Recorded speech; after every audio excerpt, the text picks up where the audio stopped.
दोस्तों, आज हम पढ़ रहे हैं रक्त के बारे में कि रक्त क्या होता है, कैसे बनता है, किन किन चीज़ों से मिलके बना होता है। रक्त क्या है? एक कनेक्टिव टिश्यू होता है जो हमारे शरीर में ट्रांसपोर्टेशन का काम करता है। O2 CO2 को, न्यूट्रिशंस को, प्रोटीन वगैरह सभी चीज़ों को एक जगह से दूसरी जगह लाने ले जाने का काम करता है। ब्लड की खोज सबसे पहले कार्ल लैंडस्टेनर ने 1901 में की थी। ब्लड का पीएच है वो 7.4 होगा। हमारे एक नॉर्मल जो ह्यूमन होता है उसके अंदर 5 से 6 लीटर ब्लड है वो प्रेजेंट होता है। बॉडी वेट के लगभग 7% होता है। ब्लड का कार्य ट्रांसपोर्टेशन का होता है, टेम्परेचर मेंटेन करने का होता है। बात करते हैं ब्लड किन किन चीज़ों से मिलकर बना होता है।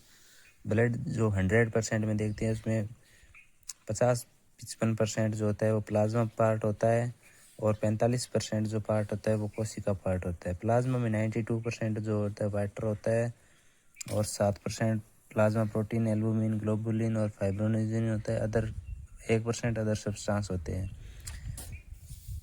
जो सेलुलर पार्ट होते हैं उसमें आरबीसी, डब्ल्यूबीसी और प्लेटलेट प्रेजेंट होती है। अब हम बात करते हैं सेलुलर पार्ट की।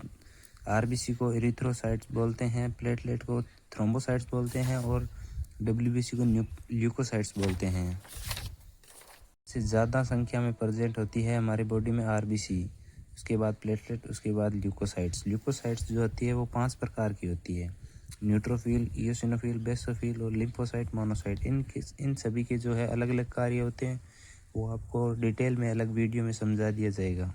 आरबीसी की बात करूं तो ये एक केंद्र रहित, मतलब जिसके अंदर न्यूक्लियस प्रेजेंट नहीं होता है, एक लाल कोशिका होती है जिसका डायमीटर लगभग 7 से 8 माइक्रोमीटर का होता है। थिकनेस इसकी 2 माइक्रोमीटर होती है। इसका लाइफ स्पेन जो है, मतलब एक आरबीसी है जो 120 दिन तक जीवित रहती है। उसके बाद जो है वो उसका ब्रेकडाउन हो जाता है और वो बिलिरुबिन में कन्वर्ट हो जाती है। आरबीसी की स्ट्रक्चर की बात करें तो ये एक बाइकॉन के स्ट्रक्चर की होती है, गोलाकार, अंदर की तरफ मुड़ा हुआ। आरबीसी का मुख्य कार्य होता है O2 CO2 को ट्रांसपोर्टेशन करने का। आरबीसी की सतह के ऊपर जो हीमोग्लोबिन प्रेजेंट होता है वह O2 और CO2 को अपने अंदर बांध के रखता है और एक दूसरी जगह ट्रांसपोर्ट करता है।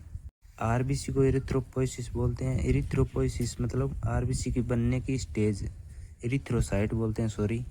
एरिथ्रोपोइसिस होता है आरबीसी की बनने की स्टेज, प्रक्रिया को। हीमोग्लोबिन का जो नॉर्मल रेंज है पुरुषों में 14 से 16 होती है ग्राम पर डील पर 100 ml में, 12 से 14 होती है फीमेल में 100 ml में। हीमोग्लोबिन के ऊपर आपको अलग से एक वीडियो बना के मैं दे दूंगा। धन्यवाद दोस्तों, जुड़ने के लिए। चैनल को सब्सक्राइब करें।